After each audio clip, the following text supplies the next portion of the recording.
Drama serial leader की अगली किस्त में हम देखेंगे कि आगा जान ने करमदाद यानी दादा जान का इस्तेमाल किया होता है ताकि वो उनकी मदद से जेल से बाहर निकल सके। और ऐसा ही होता है, जब वो जेल से बाहर निकलते हैं तो करमदाद उनसे मिलते हैं और कहते हैं कि अब हमें साथ काम करना है, यानी अब हम दोनों को शराकत दारी इख्तियार करनी चाहिए।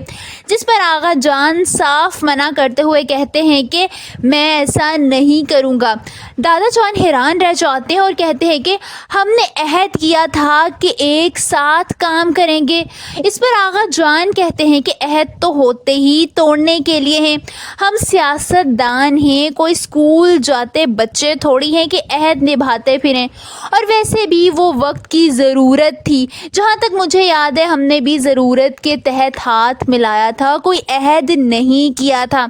उनके साफ साफ इनकार पर तो करमदाद हैरान ही रह जाते हैं कि ऐसा कैसे हो सकता है कि आगा जान यूँ बदल जाएं। वहीं हम देखेंगे कि मुखालिफ पार्टी का एक और सरबराह मंसूर से कहता है कि आगा जान की बेटी को तुमने ही घर से भगाया था। ये सुनकर तो मंसूर को शदीद गुस्सा आता है कि कोई रुबाब कर उसके बारे में ऐसा कैसे कह सकता है। वो बेख्तियार उस आदमी का गिरेबान पकड़ लेता है और उसको धमकी देता है कि आज के बाद ऐसी कोई बात नहीं करनी, वरना मुझसे बुरा कोई नहीं होगा। दूसरी तरफ आगा जान रुबाब से कहते हैं कि मंसूर में वो बात ही नहीं है जो किसी सियासतदान में होनी चाहिए।